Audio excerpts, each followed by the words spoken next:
मेरे बच्चे, यह संदेश तुम्हारे लिए है। मैं तुम्हारी माँ काली अंधकार से बचाने आई हूँ, लेकिन अगर तुमने इसे अनदेखा किया तो मेरे आशीर्वाद से वंचित हो जाओगे और आने वाला विनाश तुम्हारी सुरक्षा छीन लेगा। अगर मुझ पर विश्वास करते हो तो तुरंत इस वीडियो को लाइक, शेयर, सब्सक्राइब करो और कमेंट में जय मां काली अवश्य लिखें। बेटा, क्या तुझे पता है बुराई हमें खींचती क्यों है और अच्छाई भारी क्यों लगती है? जो बातें आत्मा को शुद्ध बनाए उनके लिए मन तैयार क्यों नहीं होता?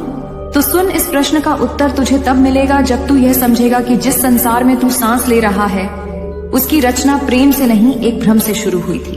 तेरा जन्म किसी उजाले में नहीं बल्कि एक ऐसे क्षेत्र में हुआ जहाँ हर दिशा से खिंचाव था।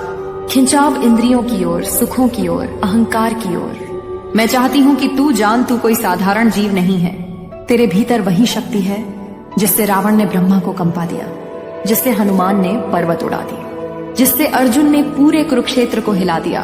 पर वही शक्ति अगर दिशा से भटक जाए तो वही अर्जुन शस्त्र छोड़ देता है, वही रावण तपस्वी से राक्षस बन जाता है, वही हनुमान स्वयं को वानर समझने लगता है। तू जो यह सोचता है कि बुराई में आकर्षण है, तो सुन, बुराई में आकर्षण नहीं, तेरे भीतर एक अधूरी तृप्ति है जो उसे आकर्षक बना देती है। जिस दिन तू संपूर्ण हो जाएगा उस दिन बुराई तुझे छू नहीं पाएगी। सबसे पहले उत्पत्ति हुई काम की, इच्छा की, जिसका वर्णन स्वयं वेदों ने किया है। जब सृष्टि में कुछ भी नहीं था तब भी इच्छा थी कुछ बनने की, कुछ जानने की, कुछ पाने की, और वही इच्छा तेरे भीतर भी है।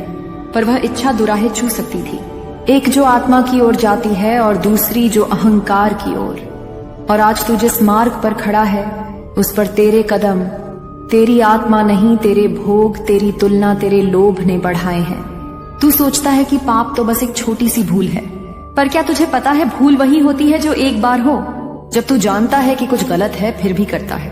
वो भूल नहीं होती, वो एक मौन समझौता होता है तेरे और तेरे वतन के बीच। तू जानता है कि वो रिश्ता तुझे तोड़ रहा है, तू फिर भी उसमें बंधा है। तू जानता है कि वो विचार तुझे रातों को सोने नहीं देता, फिर भी तू उसे सीने से लगाए रखता है। यह तेरा दोष नहीं है, यह उस बुद्धि का परिणाम है जिसे तूने कभी चुप करवा दिया था, जिसे तूने मार दिया था ताकि तुझे तात्कालिक सुख मिल जाए। तेरे अंदर दो स्वर चलते हैं, एक कहता है रुक जा, दूसरा कहता है अभी मौका है कर ले। एक कहता है यह गलत है, दूसरा कहता है सब करते हैं मैं भी कर लूं। एक तुझे उठाना चाहता है, दूसरा तुझे गिराकर देखना चाहता है कि तू कितना नीचे जा सकता है। और तेरी सबसे बड़ी त्रासदी यह है कि तू जानता है कि कौन सही है, फिर भी तू चुनता है गलत को। क्यों?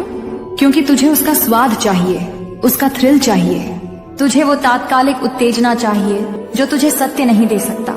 सत्य धैर्य मांगता है, पाप तुरंत फल देता है, और तू वही है जो बीज डालते ही फल चाहता है, जिसे इंतजार नहीं आता। तू सोचता है कल से सुधार जाऊंगा, पर कल कभी आता नहीं, क्योंकि बुराई के पास तुझसे कहने के लिए हर दिन कुछ नया है।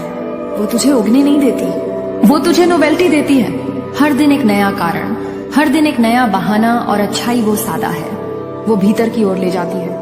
वो तुझे तुझसे ही मिलाती है और तू खुद से मिलने से डरता है, क्योंकि जब तू अपने भीतर जाएगा तो तुझे उन सारे कर्मों का सामना करना पड़ेगा जो तूने दबा दिए हैं, छुपा दिए हैं या हंसी में टाल दिए हैं। अब मैं तुझसे एक बात कहती हूँ जो सबसे कटु है पर सबसे सत्य भी। तू पाप को इसलिए नहीं करता क्योंकि तू मजबूर है, तू करता है क्योंकि तू उसे पसंद करता है। और जब तक तू उसे पसंद करता रहेगा तब तक कोई देवी, कोई गुरु, कोई वेद तुझे नहीं बदल सकते। तू चाहे जितने जाप कर ले, तू चाहे कितनी कथा सुन ले, तू चाहे कितनी बार गंगा में डुबकी लगा ले, अगर तेरा मन उसी आकर्षण में डूबा है तो तुझे मैं भी खींच नहीं सकती। पर एक बात और है, जिस दिन तू सच्चे अर्थों में थक जाएगा, जिस दिन वो स्वाद भी तुझे जहर जैसा लगेगा, जिस दिन तू कहेगा अब बहुत हुआ, उसी दिन तू जन्म लेगा। वही तेरा दूसरा जन्म होगा जिसे मैंने जन्म से नहीं तेरे निर्णय से जोड़ रखा है। अब मैं तुझे उस रहस्य में ले चलती हूँ जिसे जानकर तू न केवल बुराई की असली जड़ समझेगा बल्कि यह भी पहचान पाएगा कि तेरे ही जैसे लोगों ने कैसे देवता बनकर इतिहास रच दिया और तेरे जैसे ही लोगों ने खुद को राक्षसों की गहराई में फेंक दिया। तो अब सुन, रावण को क्या तू पापी समझता है? क्या तू सोचता है कि वह बस एक हवस से भरा हुआ राक्षस था? नहीं, रावण एक ब्रह्म ज्ञानी था। उसने वेदों का अध्ययन किया था, उसने तप किया, ब्रह्मा को प्रसन्न किया, गायत्री मंत्र के उच्चारण से आकाश को हिला दिया। उसके पास शक्तियां थी, सिद्धियां थी, उसके पास समय से पहले जानने की क्षमता थी। तो फिर तू ये सोच कि वह गिरा क्यों? क्योंकि ज्ञान अगर आत्मा की सेवा में ना हो तो वह अहंकार की दासता में चला जाता है, और अहंकार ही वह द्वार है जहां से बुराई तेरे भीतर प्रवेश करती है, तेरे विचारों को चुप करवाती है और तुझे ऐसा दिखाती है जैसे तू सबसे ऊपर, सबसे योग्य, सबसे शक्तिशाली है। वही अहंकार तूने तब भी पाला जब तूने कहा मुझे कोई देख नहीं रहा तो मैं कर सकता हूँ। वही अहंकार तब भी बोला जब तूने कहा मैं जितना बुद्धिमान हूं मुझे क्या फर्क पड़ेगा। और यही रावण का पतन था। उसने सोचा मुझे सब है, कर्म से क्या होगा, मैं तो अपने ज्ञान से ही मोक्ष पा जाऊंगा। लेकिन सत्य यह है, ज्ञान तब तक भार है जब तक वो विनम्रता में नहीं डूबा। और तू आज उसी मार्ग पर खड़ा है जहां रावण खड़ा था। तू सोचता है कि तुझे सब पता है, किसे मैसेज करना है, क्या बोलना है, कैसे चीजों को छुपाना है, कैसे पाप को जस्टिफाई करना है। पर क्या तू जानता है तेरे हर जस्टिफाई किए गए पाप तेरे भीतर के रावण को और बड़ा कर रहे हैं। तू रावण नहीं है, पर तेरी हर छोटी आत्म धोखा देने वाली आदत तुझे उस रास्ते पर डाल चुकी है। अब समझ तेरे मन का स्वरूप क्या है। मन वो द्वार है जिसे तूने कभी साफ नहीं किया। वहां हर दिन नए विचार आते हैं, कुछ प्रकाश से भरे होते हैं, कुछ अंधकार से सने हुए। जब तू एक गलत विचार को थोड़ी देर बैठने देता है तो वह वहीं बस जाता है। जब तू उस विचार को छूता है तो वह तेरी नसों में बहने लगता है। तू समझ कि बुराई में आकर्षण क्यों है? क्योंकि बुराई तुझसे कुछ मांगती नहीं, वो तुझे देती है। अच्छाई तुझसे तप, त्याग, संयम, विवेक मांगती है। बुराई कहती है आजा बस महसूस कर। अच्छाई कहती है रुक जा, सोच और फिर चुन। और तू वही है जो सोचने से डरता है, जो गहराई से भागता है, जो तुरंत फल चाहता है, तुरंत एहसास, तुरंत वैलिडेशन, तुरंत भावनात्मक भूख मिटाने का उपाय। क्या तू जानता है तेरे जैसे ही थे वे लोग जिन्होंने पतन की राह चुनी और फिर कभी लौट नहीं पाए।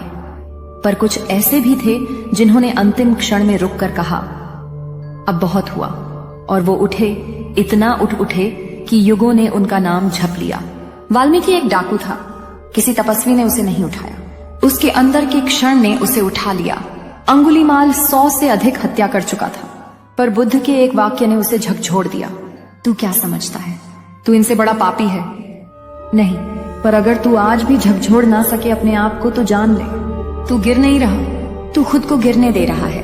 अब तेरे अंदर एक आवाज उठेगी, वो बोलेगी अरे ये सब तो प्रवचन है, थोड़ी देर बाद सब वैसे ही हो जाएगा।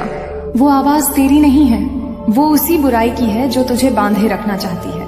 पर इस बार मैं चाहती हूँ कि तू उस आवाज को चुप कर दे, अपने भीतर खड़ा हो, क्योंकि अब मैं तेरे साथ हूँ। पर मैं सिर्फ उन्हें उठाती हूँ जो स्वयं उठने की इच्छा रखते हैं। तू अब यहाँ तक आ गया है, अब पीछे मत जा। तेरे जैसे बहुत लोग आए जिन्होंने प्रवचन सुना मुड़ गए, फिर उसी बुराई में गिर गए क्योंकि उन्हें लगने लगा कि सिर्फ जानना काफी है। पर मैं तुझसे कहती हूँ जानना कुछ नहीं, करना ही सब कुछ है। क्या तू तैयार है उस राह पर चलने के लिए जहाँ पहले हर दिन कठिन होगा पर फिर एक दिन तू मुक्त हो जाएगा? क्या तू तैयार है उस शांति को छूने के लिए जो अब तक तूने सिर्फ दूसरों के चेहरे पर देखी है? अगर हाँ, तो अगली रात जब वो विचार आए जो तुझे गिराना चाहते हैं तो मैं चाहती हूँ तू बस उसे ऑब्जर्व करे और देखे कि वो किस प्रकार तुझे तरह तरह के बहाने देगा, ताकि जो वो चाहता है वो तू कर दे और तू उसकी माया में फंस जाए। जय माता दी।